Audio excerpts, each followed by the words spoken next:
Hey everyone, welcome back to your little drops of high school English here on YouTube. We're going to talk about SAT level vocabulary today, but first, a huge shout out of awesomeness to Miko Santos, the very first student in our year-long experiment together to complete the homework on Monday night. So every Monday we do grammar and you do the homework by leaving the answers in the comment section. And here on Wednesdays, we're going to do vocab. So Miko, thank you so much for being awesome. You will always have a place in my heart as my very first YouTube student to actually do the homework. And by the way, Miko, you did it perfectly. Nice job. All right, so this episode today is Wednesday, and on Wednesdays we do Words on Wednesday, which are always where we go deep on 3 high-level SAT type words. So back in 2016, the College Board, the folks who create the test, they did us all a favor. They basically boiled away all the archaic language out of the test, and they now use words that working professional educated adults use in real life. And those are the words that I've chosen for you. So I've gone through the SAT recommended word lists,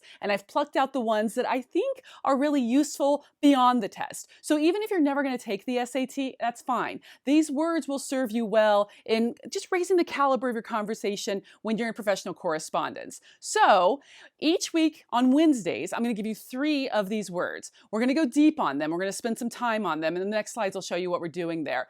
In real life, I actually do 5 every Wednesday, but it's YouTube and I'm trying to keep things kind of tight. So we're going to do the 3 words. Okay, and as always, I have my list of notes here. That's all I needed to say. Let's get on with the show. All right, your first word this week is edify. It is a verb. I'm going to let you decide what makes sense for your note-taking for this, if you want to keep a running Google Doc or just write them on flashcards, if you want to write parts of what I'm talking about or every single word on every slide. Basically, I'm a big fan of the pause button. So if you want to pause, because I know I talk really quickly, that is totally fine. I'm going to do a deep dive on 3 words, and hopefully you can start using them in your everyday language. All right, the first word is edify, as I mentioned, which means to instruct or improve someone morally or intellectually. One of my goals is to edify you with all kinds of high school English goodness here on the channel, and so that's what I've been doing.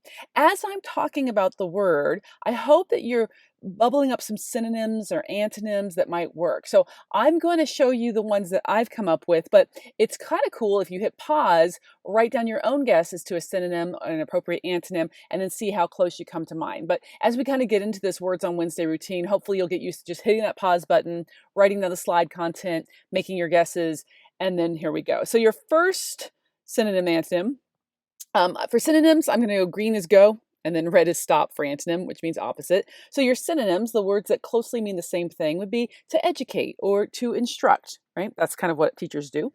The antonym, the word that means opposite, would be to confuse or to befuddle. Befuddle is another great word. I'm almost feeling like these slides are going to be more than just one word, because maybe you just learned the word befuddle, and that's a good one.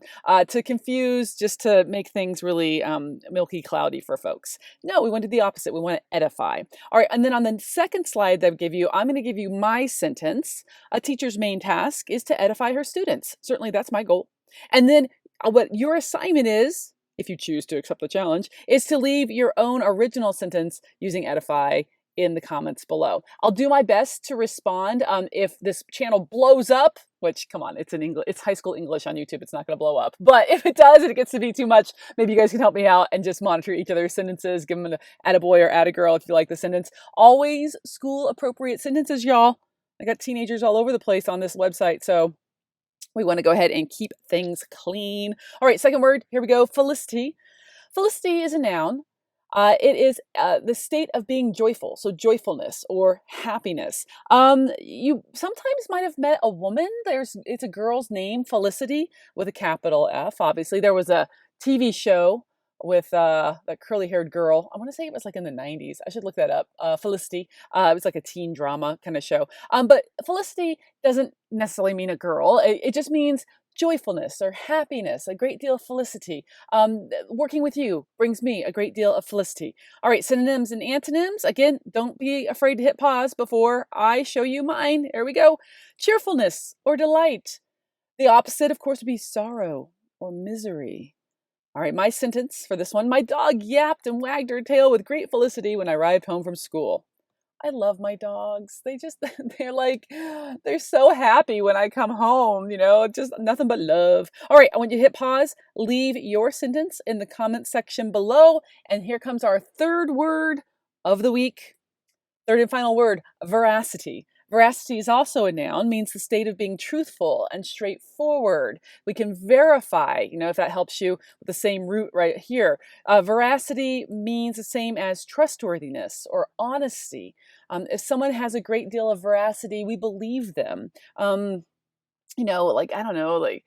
Certain scholars or, professors that you have, or even some celebrities who have a real good moral center. We believe them. They show a great deal of veracity.